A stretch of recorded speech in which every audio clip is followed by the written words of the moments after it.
Mis hermanos, la lectura bíblica de esta mañana se encuentra en Primero de Juan, capítulo 1, del versículo 8 al 9, y dice así: Si decimos que no tenemos pecado, nos engañamos a nosotros mismos, y la verdad no está en nosotros. Si confesamos nuestros pecados, Dios es fiel y justo para perdonar nuestros pecados y limpiarnos de toda maldad. Meditando en el pasaje, vamos a arrodillarnos después del himno.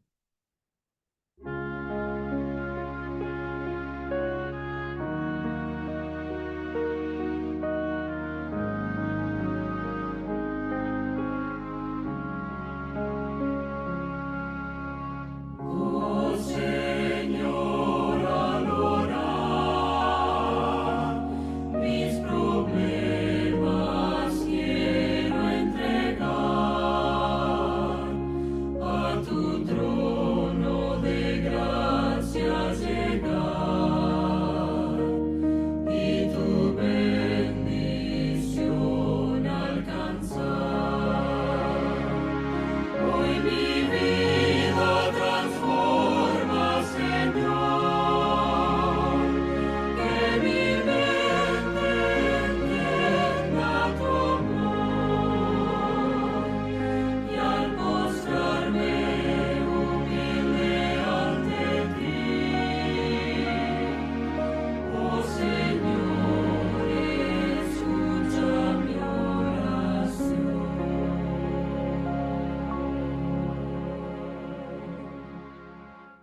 Padre nuestro que moras en el cielo, santificado y alabado sea tu santo nombre. Gracias porque estamos reunidos en tu casa, que es la casa de oración. Te pido también por nuestras súplicas, nuestros pedidos que están en nuestro corazón. Ayúdanos, mi Señor, a solventar cada situación. Con tu ayuda todo lo podemos, porque sin ti nada somos. También te pido por el hermano Luciano, que tiene el mensaje de esta mañana, que tus palabras salgan de su boca para que a nosotros nos alienten cada día con el mensaje que tú tienes preparado. Te pido también por todos los que no han venido. Te pido por ellos para que estés en sus corazones. Tú sabes por qué no vinieron, para que tú los traigas, mi Dios amado. Si tienen algún dolor, tú les suplas ese dolor con mucha consuelo. Te pido también por todos los hermanitos y las actividades que tengamos en este día, que todo sea para tu gloria y honra y conforme a tu voluntad. Todo lo pido sin mérito en nosotros, sino por los méritos de nuestro Salvador Jesucristo, que es tu Hijo amado y nuestro Salvador. Amén.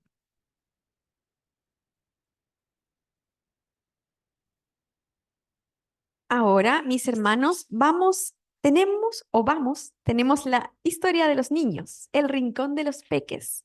Así que invitamos a todos los pequeñitos para que vengan adelante, que tenemos una historia muy bonita.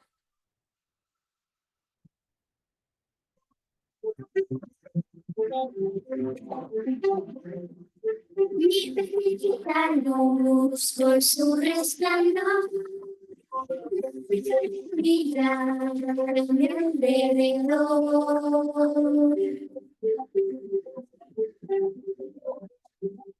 Nuestro mundo necesita de una luz diferente, más fuerte que el sol.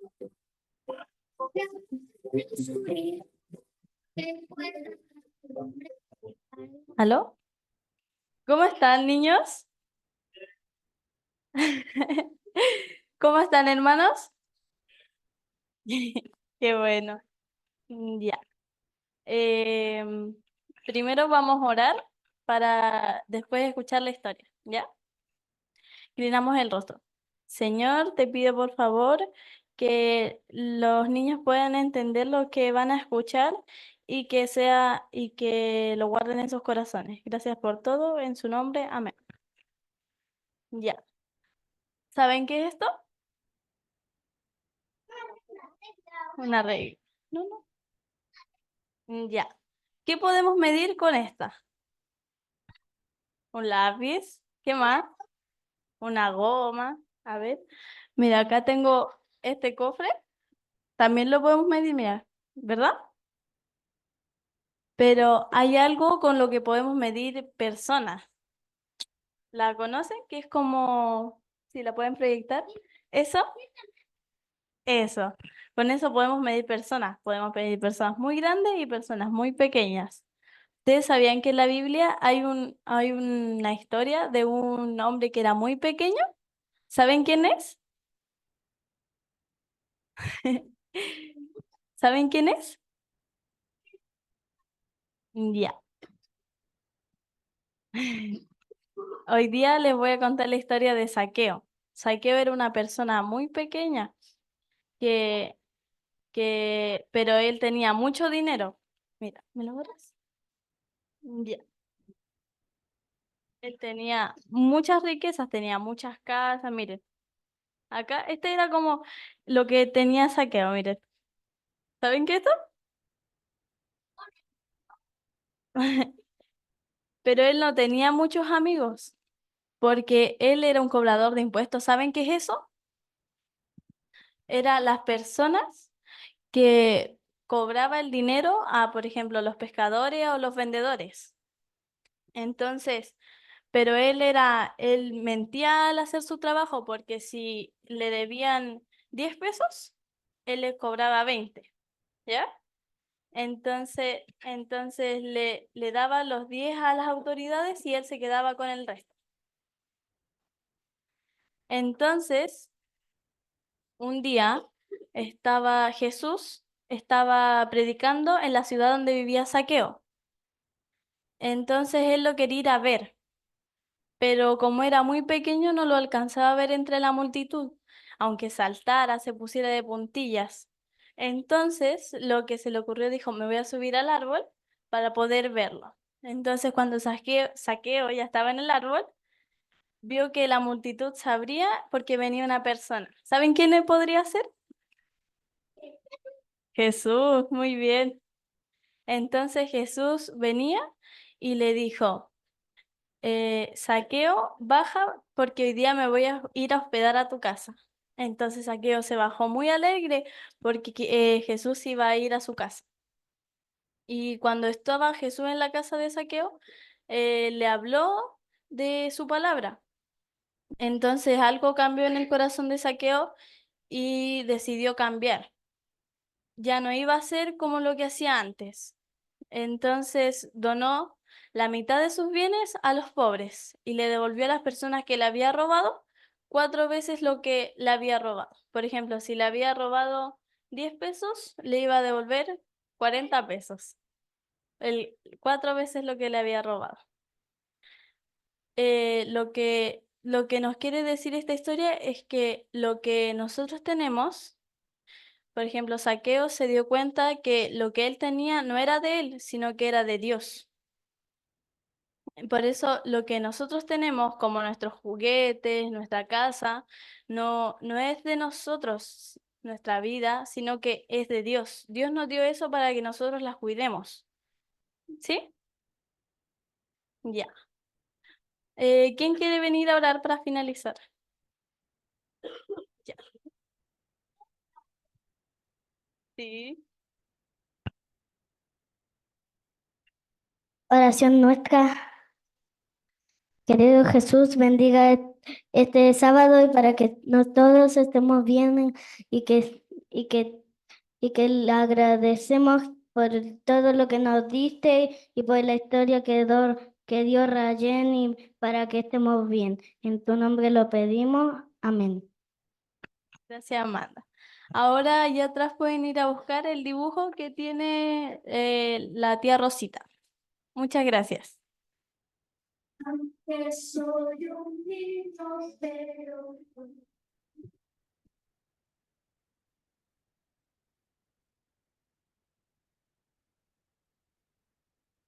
Queridos hermanos, los invito a buscar en sus Biblias en la primera epístola del apóstol Juan, capítulo 1.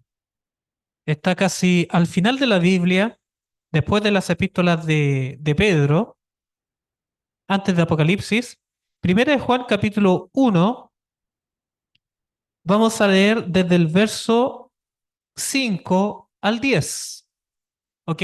Primera de Juan, capítulo 1, versículos 5 en adelante, hasta el verso 10. Primera de Juan capítulo 1, versos 5 al 10. Dice así la palabra de Dios. Este es el mensaje que hemos oído de Él y os anunciamos. Dios es luz y no hay ninguna tiniebla en Él. Si decimos que tenemos comunión con Él y andamos en tinieblas, mentimos y no practicamos la verdad. Pero si andamos en luz, como Él está en luz, tenemos comunión unos con otros, y la sangre de Jesucristo, su Hijo, nos limpia de todo pecado. Si decimos que no tenemos pecado, nos engañamos a nosotros mismos, y la verdad no está en nosotros. Si confesamos nuestros pecados, Él es fiel y justo para perdonarnos nuestros pecados y limpiarnos de toda maldad. Si decimos que no hemos pecado, le hacemos a Él mentiroso y su palabra no está en nosotros. Oremos. Querido y bondadoso Padre, gracias por esta palabra que pudimos compartir esta mañana. Rogamos, bendito Dios, que en esta oportunidad sean iluminados nuestras mentes y corazones para comprender esta preciosa porción de su palabra, para andar en la vida nueva que usted quiere dar bondadosa y abundantemente a aquellos que con humildad y fe se acercan a usted. Y queremos, Dios querido, que cumpla esta preciosa promesa en nuestra querida iglesia de Rejas Norte, en forma muy señalizada por cada uno de los que estamos presentes en su casa de oración y también por aquellos que están conectados a través de la plataforma, Señor, que su bendita presencia esté acompañándole y colmando su vida de la paz, de la felicidad, de lo que solamente usted puede entregar en forma sustancial en nuestras vidas, por la esperanza que hemos guardado en nuestros corazones. Gracias, querido Padre, rogamos su dirección en el nombre de nuestro Señor Jesús. Amén. Muy bien. Los saludo cordialmente a todos. Qué bueno verlos esta mañana. Qué bueno que podamos compartir nuevamente de la bendita palabra del Señor. En especial en este texto de Primera de Juan capítulo 1 versículo 5 al 10, que por supuesto continúa en el capítulo 2 versículo 1. Lo vamos a analizar un poquito. Pero antes de comenzar con el tema de esta mañana, quiero compartir con ustedes una anécdota, ¿ok? Una anécdota. A través de la siguiente pregunta. ¿Usted sabe cuál es la diferencia entre una madre y una suegra?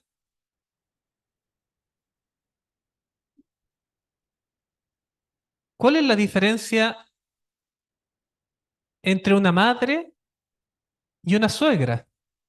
Se lo voy a colocar con una anécdota. No es humor, por si acaso, ¿ah? Le invito a no reírse. Vamos a poner el caso real de una mujer que tenía un hijo y una hija, ¿ok? Un hijo y una hija. Los dos grandes y los dos hicieron su vida. Cada uno de ellos se casó. Una amiga fue a visitarla después de mucho tiempo de no verlos, de no verla a su amiga. La recibió en su casa y le hizo la siguiente pregunta. ¿Cómo está tu hija? Le preguntó primero por la hija. Acuérdate que tenía una hija y un hijo. Le preguntó, ¿cómo está tu hija? Ella respondió lo siguiente. Ella está muy bien. Su matrimonio va muy bien porque se casó con un hombre bueno. Su esposo trata tan bien a mi hija, llega todos los días a lavar la loza. La saca de vacaciones 2 o 3 veces al año fuera de Chile. Le compró una casa a mi hija. La atiende, la cuida. Ese matrimonio va muy bien. Bien, le dijo la amiga. Ahora me gustaría saber cómo está tu hijo. No, ese matrimonio lamentablemente va muy mal. Fíjese que mi hijo se casó con una niña y él tiene que llegar todos los días a lavar la loza. La tiene que sacar 2 o 3 veces de vacaciones a esta niñita. La tiene que cuidar y más encima mi hijo tuvo que comprarle una casa a esta mujer. No, ese matrimonio va muy mal. básicamente la diferencia entre una madre y una suegra, pero que nos habla un poquito de los sesgos. ¿Usted sabe lo que son los sesgos? Las diferencias que tienen que ver en la percepción ante la misma realidad. En el caso del ejemplo, un matrimonio muy bien y otro matrimonio totalmente mal, pero los dos vivían exactamente lo mismo. El Señor no es así. El Señor es justo. Y parte de tomar la justicia de Cristo implica ver como Él ve, ver con justicia y ver la vida como el Señor la ve, con misericordia y con verdad. Y tratar a los demás con misericordia y con verdad. Y vivir nuestras vidas cada día en misericordia y en verdad. No haciendo distinciones, no haciendo ninguna clase de discriminación, sino llevando una vida en misericordia y en justicia. También con respecto a nuestras vidas individuales, en el cual se nos desafían las palabras del apóstol Juan a que la vivamos. Voy a compartir una presentación que espero salga bien al compartirlo desde acá. No hemos tenido problemas en otras ocasiones, espero que salga bien. ¿Se ve bien? Ya. Vamos a hablar de este tema, algo que quería compartir con ustedes sobre la promesa y alcance del perdón divino. Un mensaje de Primera de Juan, un mensaje que nos desafía a vivir el Evangelio de nuestro Señor Jesucristo. Esta porción de la palabra, muy conocida, ha sido objeto de preciosos y distintos llamados a la confesión de los pecados, al arrepentimiento, para el perdón que Dios ofrece en forma generosa a aquel que con humildad le busca. Lastimosamente también se ha utilizado de una mala manera, con una mala interpretación, en el particular de los versículos 9 y 10, el cual supuestamente dice que el cristiano que ha confesado sus pecados siempre tiene pecado en su vida. Y vamos a revisar que el contexto habla de algo totalmente distinto. Al contrario, es un mensaje de esperanza, un mensaje liberador, un mensaje en el cual nos permite, al creerle a la autoritativa palabra del Señor, para que se haga el milagro en nuestras vidas. Y es que este texto bíblico, cuando analizamos su contenido y el estilo literario del autor, nos vamos a dar cuenta de lo siguiente, no de solamente este capítulo, sino de los 5 capítulos, que él hace un contraste. Hace un contraste entre aquellos que caminan en la luz de aquellos que caminan en oscuridad. La palabra de Dios siempre ha trabajado con esas dos categorías. La palabra de Dios no ha clasificado a los que caminan en esta tierra, sino a través de dos categorías muy claras. Aquellos que andan en la luz, de aquellos que andan en oscuridad. Esas son las palabras que utiliza Primera de Juan. Usted verá en otras partes de la palabra de Dios que se utiliza otras palabras, pero son las mismas categorías. Por ejemplo, los salmos utilizan la categoría justos y pecadores. O en el Antiguo Testamento en general se utiliza hijos de Dios e hijos de hombres. Esto parte en Génesis, capítulo 5. Siempre existen estas dos categorías que se baten la palabra de Dios para definir a aquellos que andan tomados del Señor de aquellos que andan en rebeldía. Por ejemplo, le daba el caso o ejemplo del el Salmo de aquellos que andan en justicia y de aquellos que andan en iniquidad.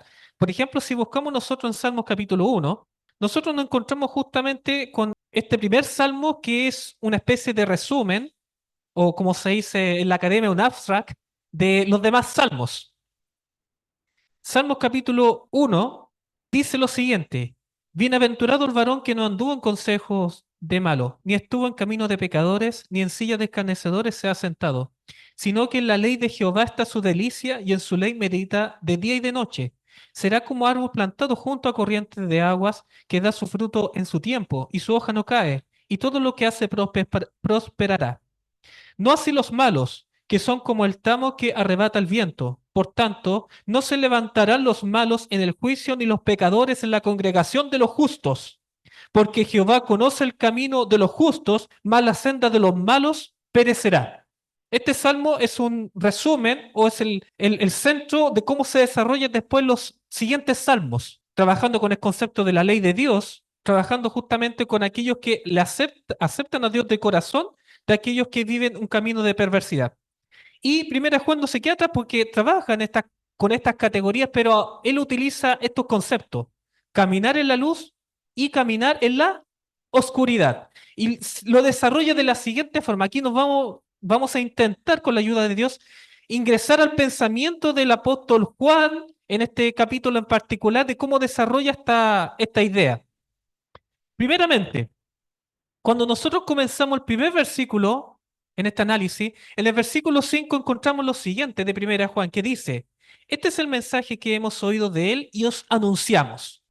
Dios es luz y no hay ninguna tiniebla en él. Desde este versículo ya se presentan dos principios, por lo menos, que nosotros no tenemos que desatender. El primero es que de aquellos que andan en luz, no es porque porten por sí mismos la luz.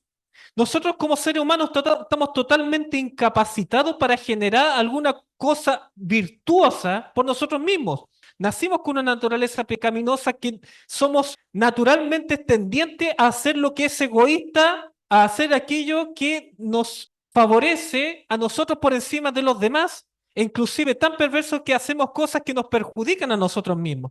Sin embargo, el primer paso de aquellos que caminan en luz es fijarse en aquel que es luz en sí mismo, que es nuestro Dios.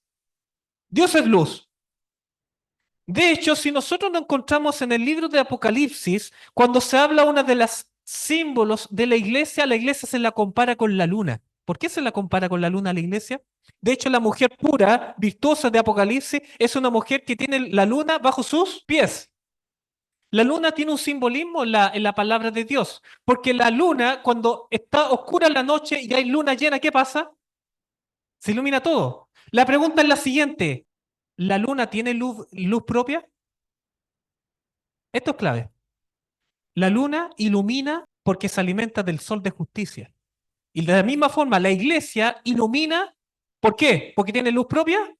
No, sino porque se alimenta del sol de justicia que es nuestro Señor Jesucristo. Ese es el símbolo. La luna no tiene nada especial por sí misma, sino porque refleja los rayos de justicia de nuestro Señor. Entonces, la primera cosa que tiene clara la iglesia de los que andan en luz, reconocen su condición, pero están expuestos a la luz de justicia de nuestro Señor. Dios es luz, pero a continuación continúa diciendo: y en él no hay ninguna tiniebla. Aquellos que están expuestos a la luz de justicia de nuestro Señor Jesucristo no pueden andar en tinieblas, porque Dios es luz y nada se puede resistir, ninguna oscuridad se resiste a la presencia del sol de justicia de nuestro Señor. ¿Ya? Esta es la premisa con la que se parte el concepto, ¿no es cierto?, de aquellos que andan en luz. Pero, en contraste, ¿qué pasa con aquellos que andan en oscuridad? El versículo 6. ¿Se da cuenta que cambiamos de lugar? Tenemos dos columnas: la columna de los que andan en luz y la columna de aquellos que andan en oscuridad. Y dice de la siguiente forma con respecto de aquellos que andan en oscuridad, diciendo: si decimos que tenemos comunión con Él y andamos en tiniebla, mentimos y no practicamos la verdad. Yo quisiera hacerle una pregunta a partir de la lectura del versículo 6. Según el versículo 6, ¿quién es mentiroso? Le invito a reflexionar unos breves segundos. Si quiere, léalo en su Biblia. ¿Quién es mentiroso? Voy a adelantar un poquito diciéndole lo que no está diciendo. No está diciendo necesariamente que aquellos que andan en tinieblas son mentirosos. No está diciendo eso. ¿Quiénes son los mentirosos? ¿Los que andan en tinieblas? No necesariamente.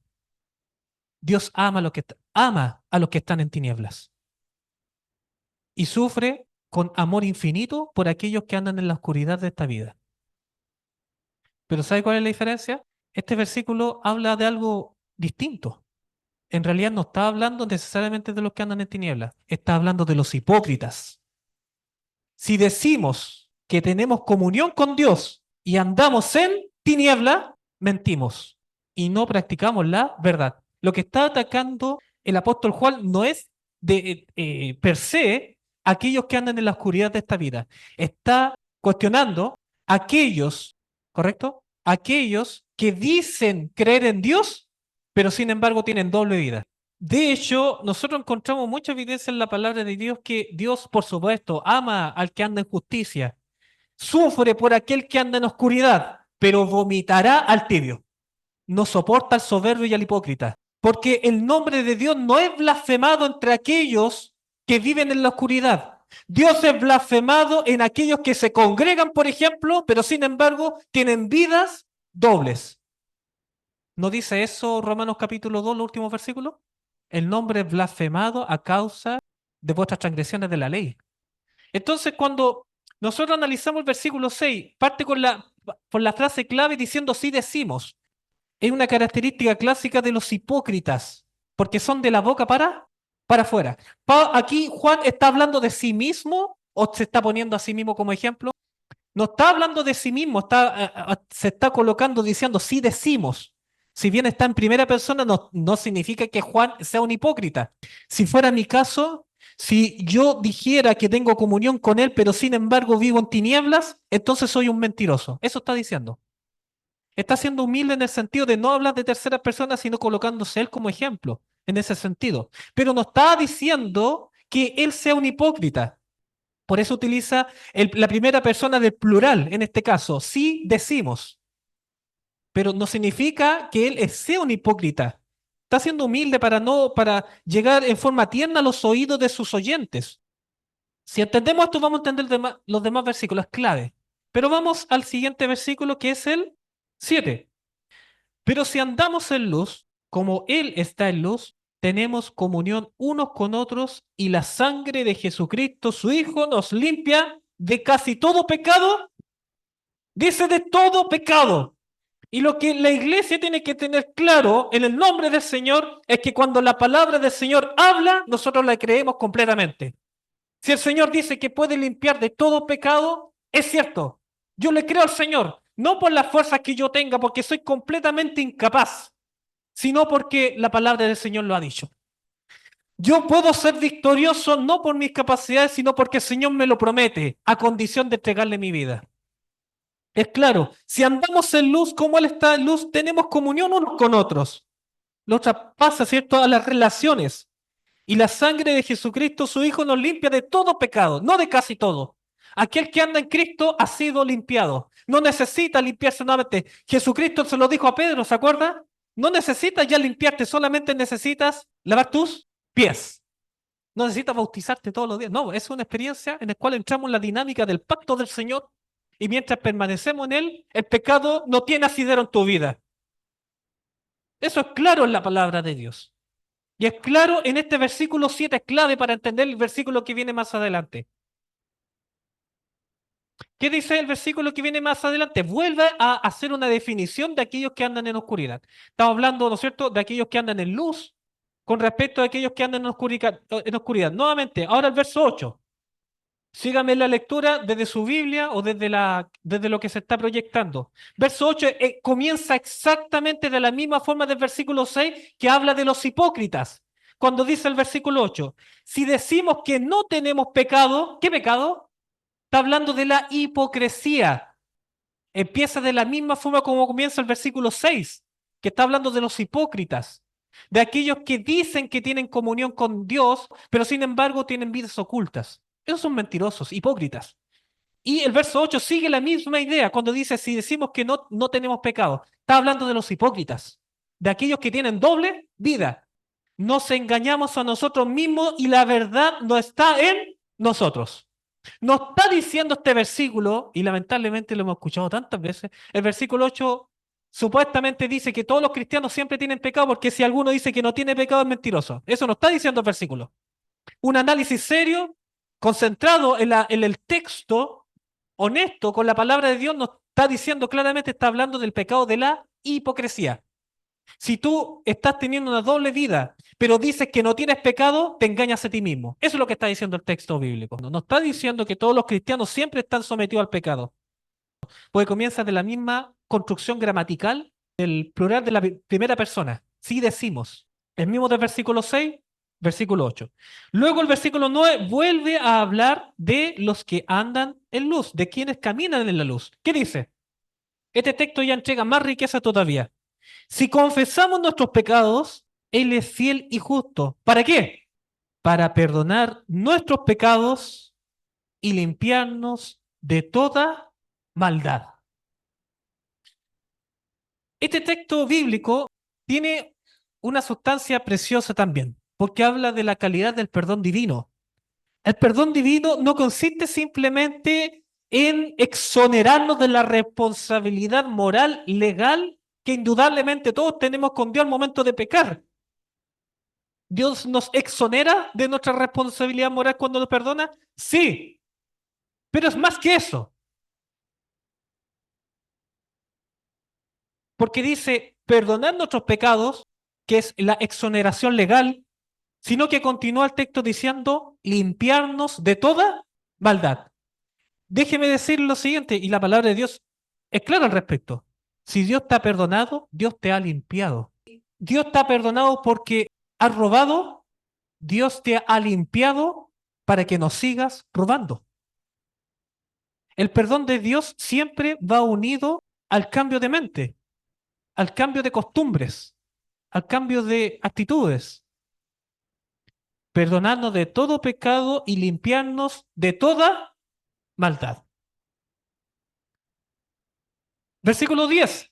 Nuevamente vuelvo a hablar de aquellos que andan en la oscuridad, comenzando con la misma estructura gramatical, ¿no es cierto? Primera persona en plural. Si decimos que no hemos pecado, le hacemos a él mentiroso y su palabra no está en nosotros. ¿Está claro hasta aquí? Ya. Esto obviamente cuando ahí se lee este texto bíblico, ¿cierto? Y se detienen los versículos, usted puede encontrar justamente lo que el Señor está transmitiendo. En el libro La edificación del carácter, página 67, los testimonios dicen lo siguiente. Comenta estos versículos y dice lo siguiente. Las epístolas de Juan están saturadas de un espíritu de amor. Pero cuando él se enfrenta con esa clase de personas que quebranta la ley de Dios y sin embargo pretenden estar viviendo sin pecado, no vacila en amonestarlos acerca de su terrible engaño. Si decimos que tenemos comunión con Él y andamos en tinieblas, mentimos y no practicamos la verdad. Cita este texto. ¿Se entiende? Entonces, Elena de Guay, a través de esta cita, acaba de confirmar todo lo que hablamos al principio. Quizás tuve que haber empezado con esta cita, ¿cierto? Fue muy larga la explicación cuando los testimonios de repente dan una respuesta ya más corta, concisa y precisa de un texto bíblico. Este texto bíblico está hablando de los hipócritas. Y la palabra del Señor no vacila en amonestar en aquellos que dicen creer en Dios, dicen seguir a Dios, pero en sus vidas están quebrantando la ley de Dios. A eso el Señor no los soporta y los amonesta para que procedan al arrepentimiento. Lo vemos nosotros, por ejemplo, en el Salmo capítulo 51, versículo 10. Si quiere lo busque también en sus Biblias, lo estamos proyectando también en pantalla. Esta preciosa promesa del perdón divino, las características del perdón divino que, bueno, lo hemos hablado en varias ocasiones, pero es bueno recordarlo e insistir en lo mismo. La calidad del perdón divino, las características del perdón divino, que es un acto milagroso, el cual interviene en forma directa el Espíritu Santo. Los mismos testimonios comentando este versículo dice que este es la verdadera definición de perdón. Cuando dice, crea en mí, oh Dios, un corazón limpio y renueva un espíritu recto dentro de mí. ¿Es esto perdón? Absolutamente. Esta es la verdadera definición de perdón. No meramente un acto jurídico en el cual se exonera de la responsabilidad moral a una persona, sino que es un acto concreto que ocurre en la vida, en la realidad del creyente. En el libro Patriarca y Profeta, página 782, en respuesta a unas teorías también que andan pululando, diciendo lo siguiente. ¿Usted sabe que David fue considerado un hombre conforme al corazón de Dios? ¿Qué lo dice? La palabra del Señor. Y algunos malamente llegan a la conclusión de que si David fue adúltero y conspirador de asesinato, en esa condición seguía siendo un hombre conforme al corazón de Dios. ¿Es cierto eso? Pero fíjese lo que dicen los testimonios aquí en esta parte. Dice, David fue llamado hombre según el corazón de Dios cuando andaba de acuerdo con su consejo. Cuando pecó, dejó de serlo hasta que por arrepentimiento hubo vuelto al Señor. No se puede ser un hombre o una mujer conforme al corazón de Dios mientras se practica la oscuridad.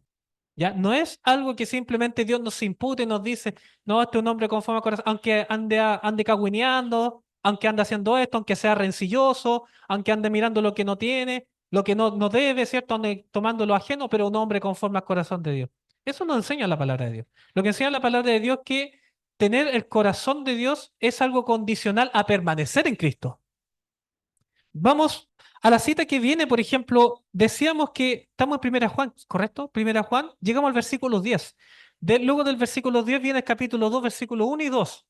Inmediatamente el apóstol Juan, para evitar dudas en sus palabras, para evitar equívocos, se manda una sentencia aquí, pero que es precisa, cuando dice lo siguiente: hijitos míos, estas cosas os escribo ¿para qué? Para que no pequéis. Permita hacer aquí la pausa, porque el propósito del Evangelio es andar en la justicia de Cristo. Y andar en la justicia de Cristo implica una decisión consciente. No es algo que se da por defecto, es algo que tú tienes que decidir en tu día a día, que es abandonar lo malo. Hijitos míos, estas cosas os escribo para que no pequéis. Y si alguien por alguna razón, porque somos seres humanos y de repente tomamos malas decisiones, si alguno hubiere pecado, ¿qué tenemos que hacer? ¿Justificarnos? No. Si alguno hubiese pecado, abogado tenemos para con el Padre, a Jesucristo el justo. Y Él es propiciación por nuestros pecados, y no solamente por los nuestros, sino también por los de todo el mundo. Amén. Entonces, ahí es clara la palabra de Dios al respecto. En Sermón Escogido, tomo 1, página 55, los testimonios nos dice lo siguiente. Necesitamos que sean borrados nuestros pecados. Necesitamos confesarlos para que puedan ser juzgados con anticipación. No se alejen llenos de desaliento. Crean que Cristo es poderoso para limpiarlos de toda maldad. Debemos dejar de pecar, porque el pecado es transgresión de la ley. Abandonemos el pecado y luego aferrémonos al poderoso, que puede lavar toda mancha de pecado.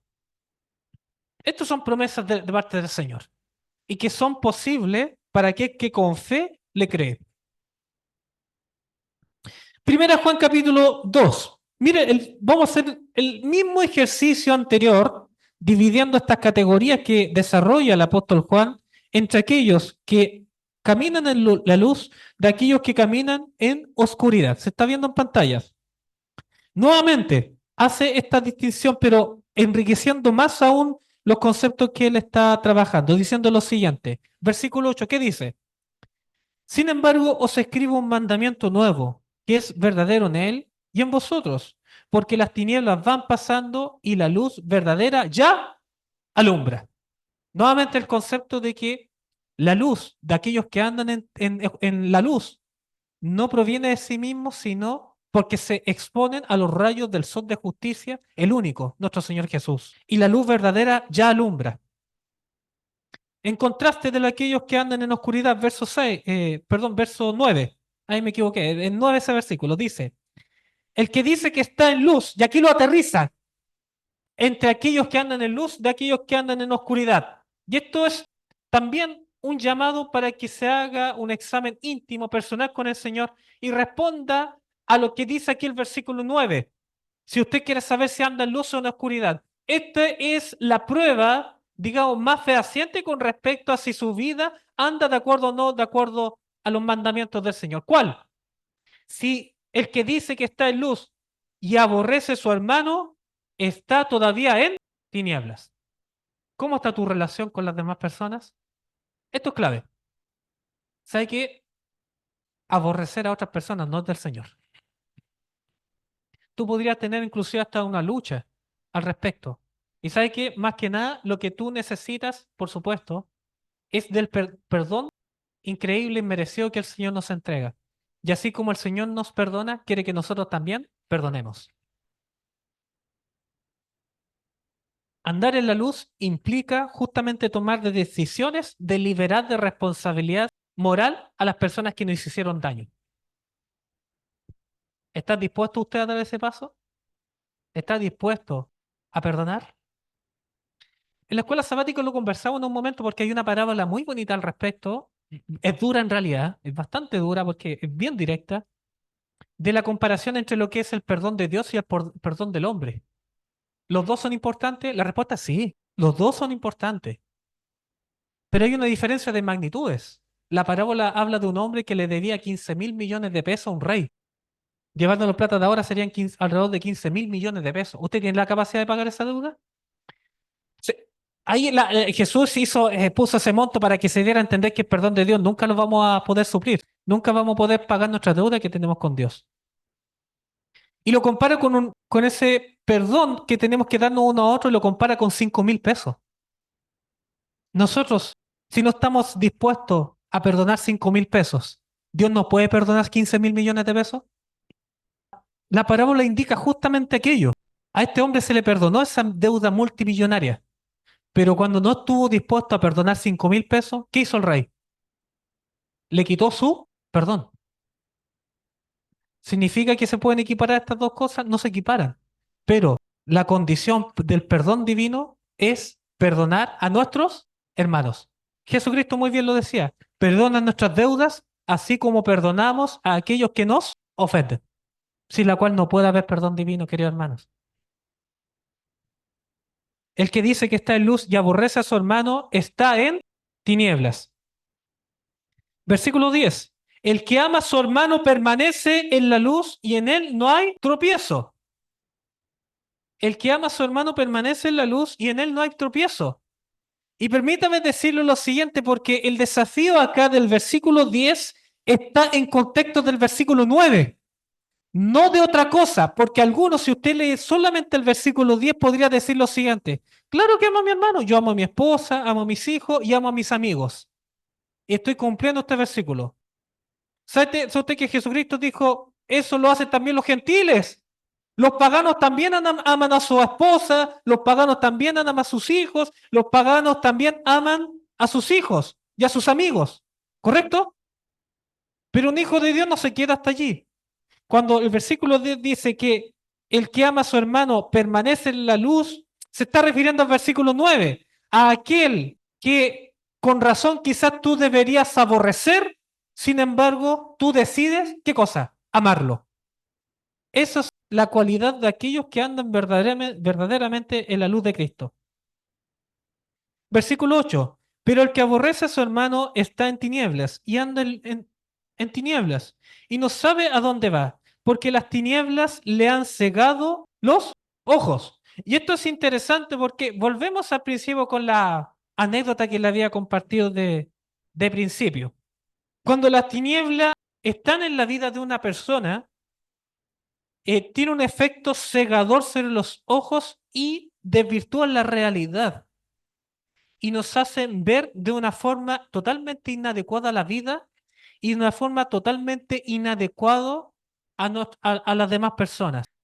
La misma realidad se puede ver con ópticas totalmente distintas y exactamente la misma realidad. Eso pasa cuando alguien anda en tinieblas. Todo lo que hace esa persona que aborrece está mal. Lo dijo el Señor Jesucristo. Mateo capítulo 6, versículos 22 y 23. ¿Qué dice esta porción de la palabra? Mateo capítulo 6, versículos 22 y 23 dice así la palabra del Señor. La lámpara del cuerpo es el ojo. Así que, si tu ojo es bueno, todo tu cuerpo estará lleno de luz. Pero si tu ojo es maligno, todo tu cuerpo estará en tinieblas. Así que, si la luz que en ti hay es tinieblas, ¿cuánto no serán las mismas tinieblas? Mire, lo que dice aquí el Señor Jesús es tremendamente revelador. Cuando una persona anda en tiniebla, y pongámoslo en términos coloquiales, yo creo que usted conoce este dicho, va a entender este texto bíblico. Dice, el ladrón piensa que todos son, el ladrón piensa que todos son ladrones.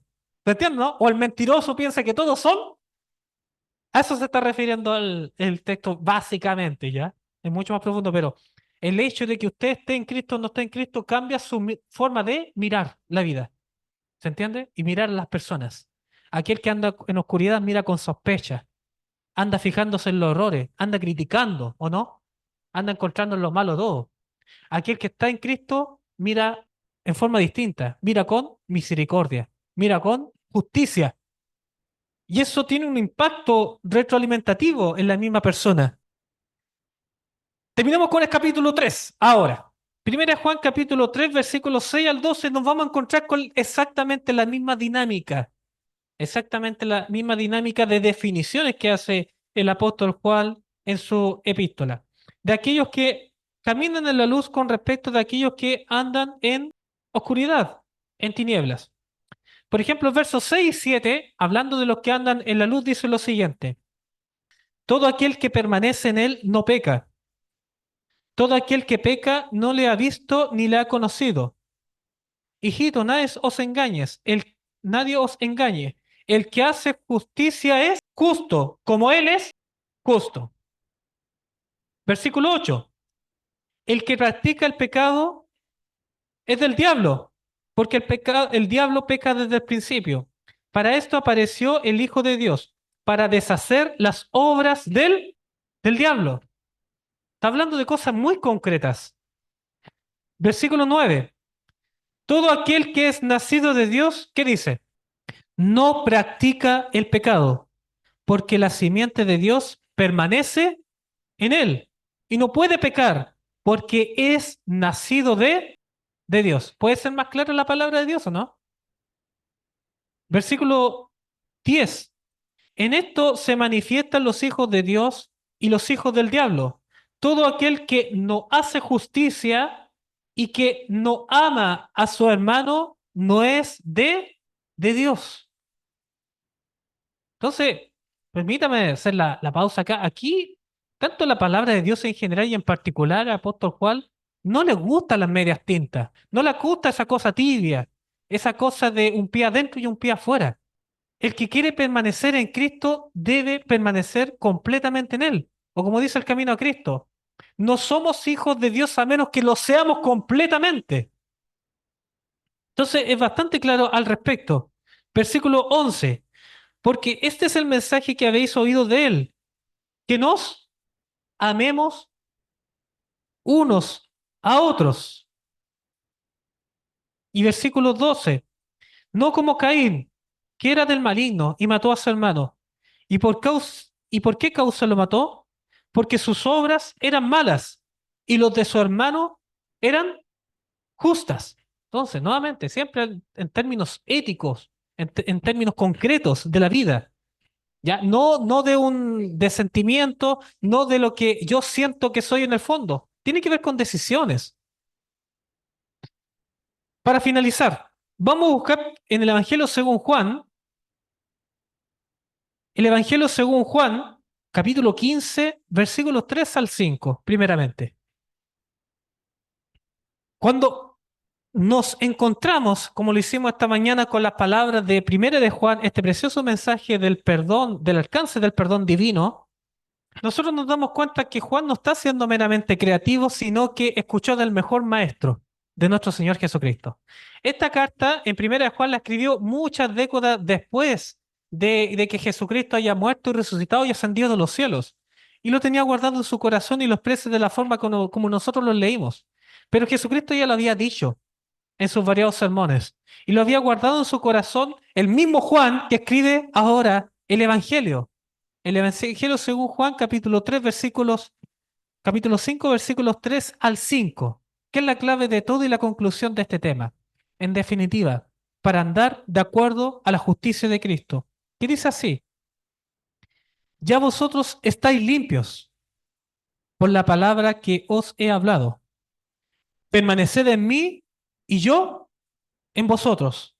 Como el pámpano no puede llevar fruto por sí mismo si no permanece en la vid, así tampoco vosotros, si no permanecéis en mí.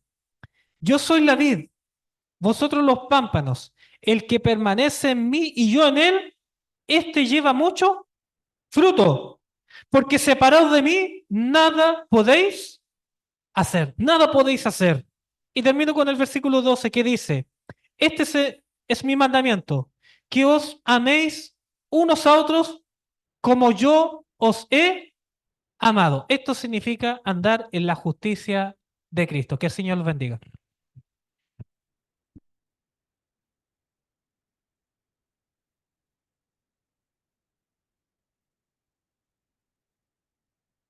Mis hermanos, para finalizar, nos ponemos de pie para entonar el himno final, el número 248.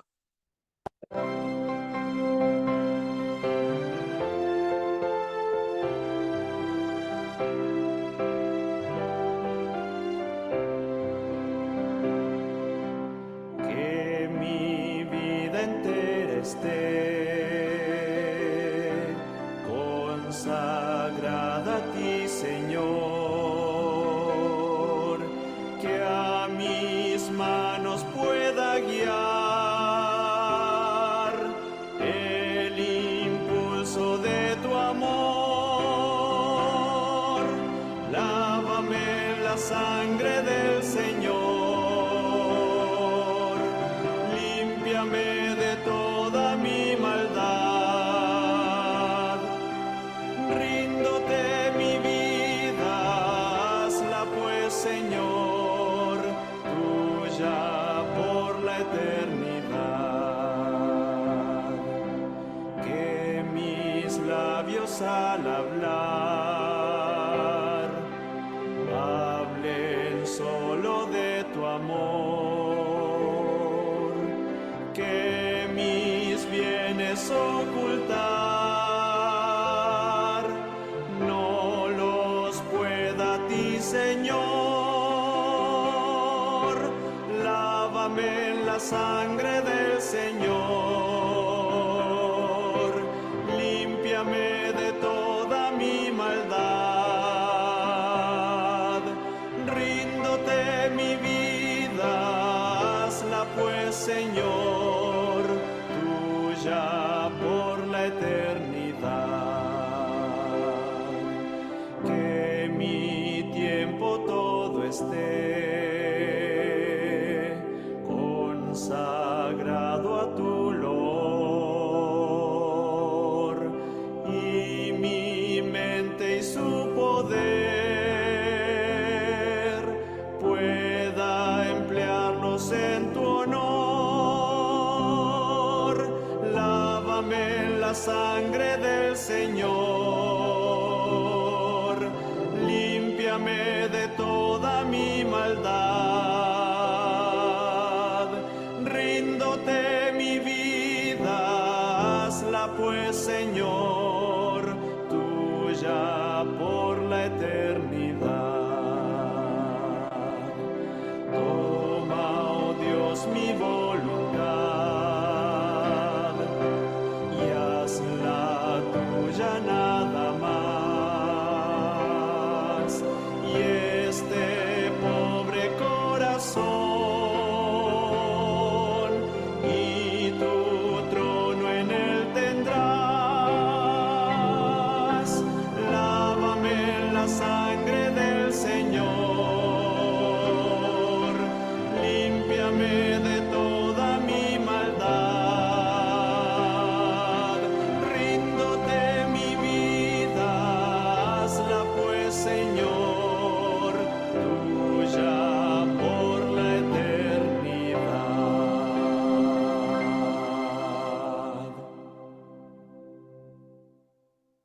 Querido y bondadoso Padre, gracias por su bendita palabra. Rogamos, Dios querido, que esta es la que permanezca en nuestros corazones, en nuestras mentes. Y gracias, Dios querido, por la promesa completa de victoria para nuestras vidas. Gracias por que podemos confiar en usted. Rogamos, Dios bendito, su bendición en el nombre de nuestro Señor Jesús. Amén.